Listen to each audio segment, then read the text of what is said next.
Hello and welcome to this video on the calculation of internal rate of returns, abbreviated IRR, and bond yields. So for this video I planned the following.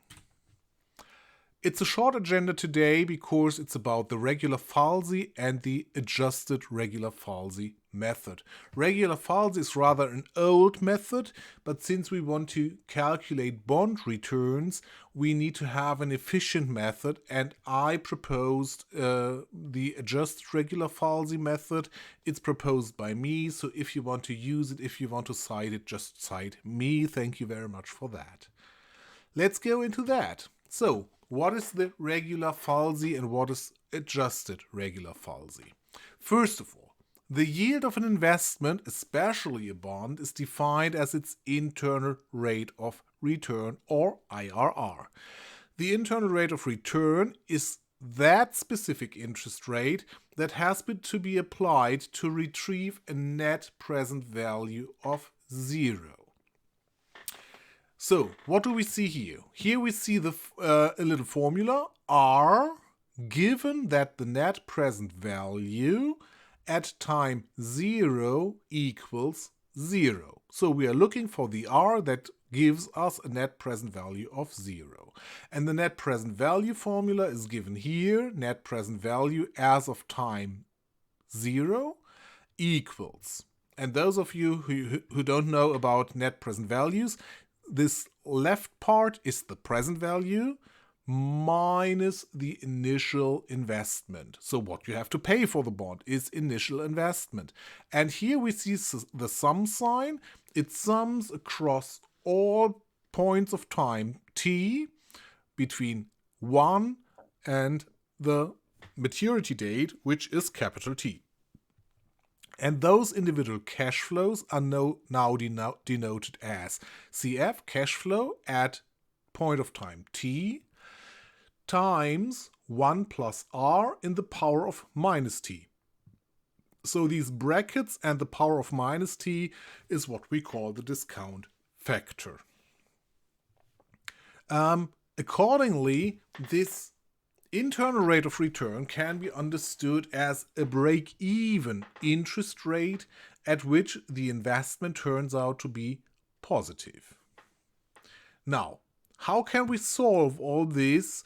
Normally, we should rearrange the whole formula and isolate R. But R is in the power of minus t.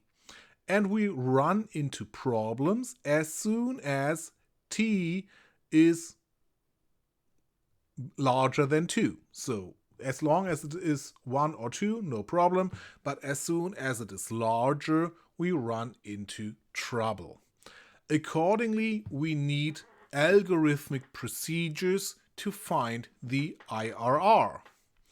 Common here is the Regula Falsi. Regula Falsi is a variant of the second method, which is closely related to the Newton method. So let's have a look at that. What we see here is on the x-axis the discount rate, and on the epsilon axis the net present value. And of course, the higher the discount rate, the lower is the net present value. Of course, we are now looking for this point, so we are looking for that discount rate that gives us a net present value of 0. The problem here is that we don't have the formula for this line, so we need some algorithmic procedure to find this point. This line is not really a line. It's a convex curve. And a little exaggerated, I give a convex curve here, but it is exaggerated so that we easily see what is done here. So we are looking for the little red spot here, which is the intercept of the 0. We are looking for that point. So how do we start?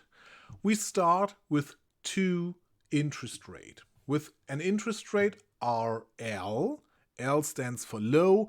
This one is rather a low interest rate. And we start with RH. H stands for high, so this is a high interest rate or discount rate. What we can do is to calculate the net present values. So we are calculating with RL, up, this little red spot, which gives us the net present value of RL. And we are calculating using RH, down, this little red spot, and that will give us the net present value of RH. So this is the first step. We apply a very low and a very high interest rate, and we calculate both net present values. So we have a spot on top here, and we have a spot here. And now we can calculate some kind of line between those two spots, and we can find the 0 point of this line. That's this little spot here. And this little spot gives us a new interest rate or a new discount rate that I now call RK. I plus 1. I plus 1 stands for starting point of the next iteration step. So we are iterating, that's why I iteration plus 1, this is a new starting point. So in this case, for the next step, we would replace RH by RK I plus 1. So this is the new RH. And we find the next net present value here. So in the next step, we would calculate this line, this lower red line, find a new red spot here, and so on and so forth. So after a few iterations step, we will probably end up in the point that we are looking for. Okay.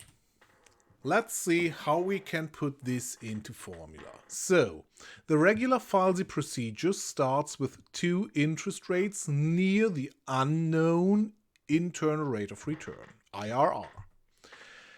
In an ideal world, one of these rates, RL, is low because below the IRR.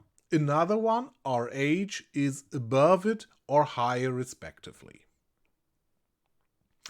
Then the functional values, net present value of RL is larger than 0, and net present value of RH is lower than 0, and have different signs, of course. In the interval between 0 will be found due to the intermediate value theorem. Now the regular Falsi procedure narrows down the interval in several iteration steps by shifting both interest rates RL and RH closer together, and thus gets a more and more exact approximation of the 0. The iteration step I, or in the iteration step I, the following linear interpolation procedure will be used. So, the interest rate RK as of I plus 1 is RL in I. So this is the old iteration. We are looking now for the new iteration. RLI minus RHI minus RLI, and the same net present value high, net present value low, times net present value low. So this is the interpolation formula, and accordingly we will find some RK I plus 1. This formula is used to draw a straight line between the two function values, net present value of RL in I and net present value RH in iteration I. The 0 point of this line marks the interest rate RK I plus 1. This interest rate is much closer to the IRR you're looking for than RLI or RHI for the previous step. Let's have a look. Indeed, So this step is much closer than this one or this one. And now we need to replace. In the original textbook version, the interest rate RL, I plus 1, is now replaced by RK, I plus 1, provided that the signs of their function values, net present value RL, I plus 1, and net present value RK, I plus 1, match. So, same sign, replace them. Alternatively, the interest rate RH, I plus 1, is replaced by RK, I plus 1, since the signs of their function values NPV RH, I plus 1 and NPV RK, I plus 1 then match. This procedure is carried out until the interest rate RK, I plus 1 found results in an NPV of 0. Okay, however, in the case of typical credit instruments like bonds, the determined interest rate, RK, I plus 1, will always deliver a negative net present value. Due to the strictly concave form of the function, the Regula Falsi algorithm systematically overestimates the searched interest rate. This always shifts the interest rate RH, I plus 1, to the left. After many iterations, it will come close to the searched IRR, but the algorithm will never reach its termination criterion. The algorithm is computationally inefficient and requires adjustment. That's why I propose to adjust the Regula Falsi rule or method. According to the author's experience, it is recommendable to move the interest rate RL, I plus 1, a step to the right as well.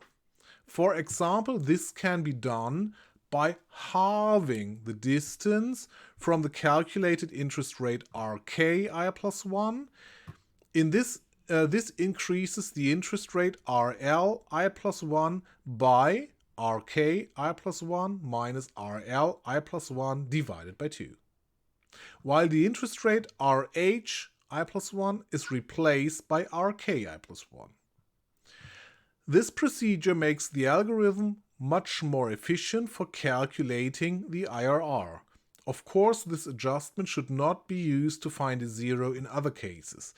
As termination criteria, an NPV RK, I plus 1 smaller than 0.01 can be used, since a difference of less than 1 cent is irrelevant. Let's have a look. Okay, so the usual Regula Falsi would now find the 0, replace R high as of I is 1 by RK I plus 1. So this is gone, and we now use this and calculate this point. In the adjusted version, this is still true, but we now can calculate the difference between RL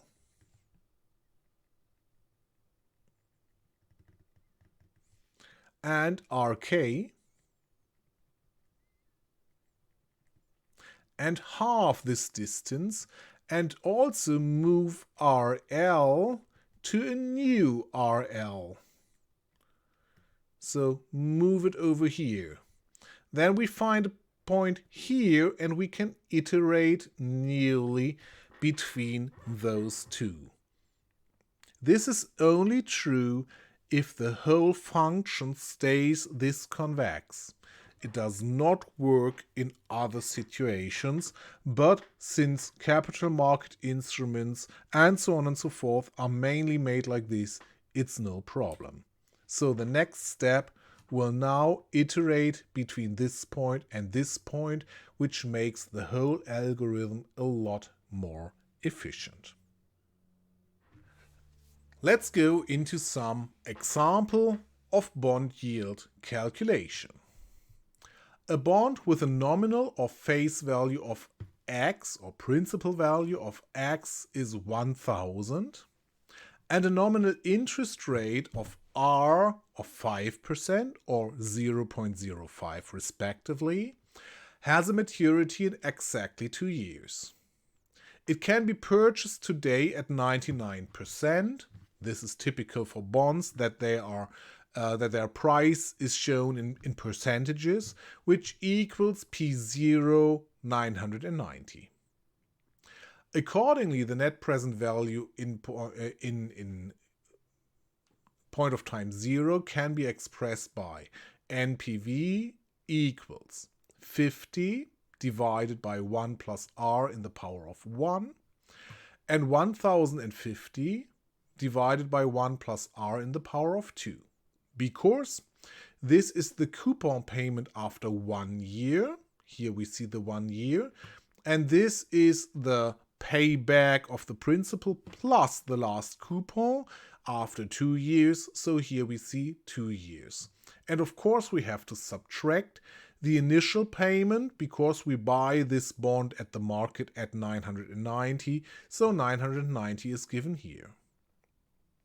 So just by a little tryout procedure, we will easily find out that we roughly have 5.6% as an IRR, but this is just a rough guess. If we now start the Regula Falsi procedure, let's start with an RL, a low interest rate of 0% and a high interest rate of 20%. So this is unusual. So why not taking both into account? Even if the IRR that we are looking for is not in this interval, the algorithm can adapt to it. So we don't need to worry if the low one is too high or the high one is too low. We don't need to worry about that. Now let's start. In the iteration 0, we start with the low interest rate of 0 and we start with the high interest rate of 20%, so 0.2.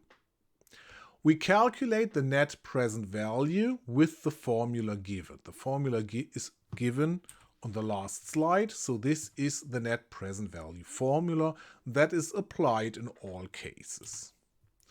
So the net present value with the low interest rate is 110 and the net present value with the high interest rate is minus 219. Now applying the this formula, this interpolation formula, we retrieve RK. So RK is 0.0678. Now we have to compare the signs.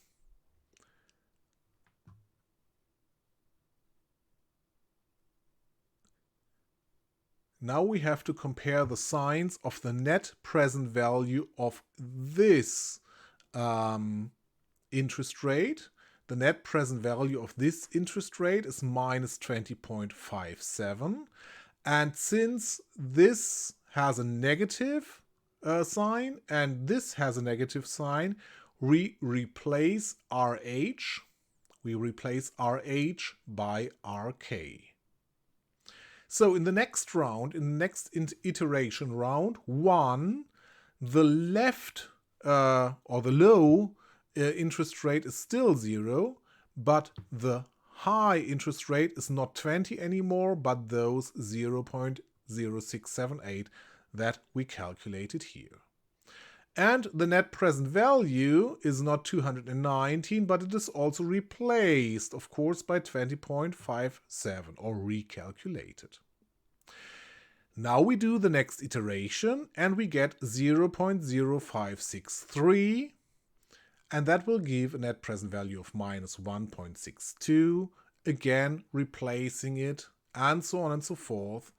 We will get at the end, as soon as this net present value is 0, a 0.0554 so 5.54 interest rate. This is our internal rate of return here.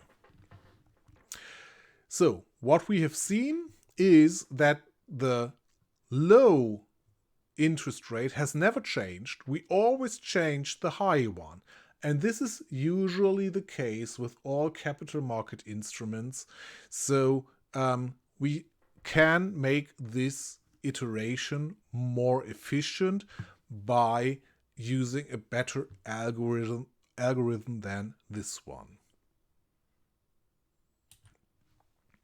If we now apply the adjusted method, we start in iteration 0, again with 0 and 20%. Net present values are the same. RK is the same, and its net present value is also the same. Now, of course, happens more or less the same. We replace RH by RK, so this number goes there, and the net present value goes there. But we also halve the distance between 0 and 0.06 and introduce this as a new R low. So 0 and 0.0678 divided by 2, that's 0.0333 more or less. And this is introduced here. And now we start with a new net present value here. This one was replaced, and we calculate this one. And a lot earlier, we can discuss if it's in iteration 2 or in iteration 3, because they're the same here and they're very close. A lot earlier, this algorithm converges against its breakup convention. So using this adjusted Regula Falsi method leads to much faster convergation within 2 or 3 iteration steps.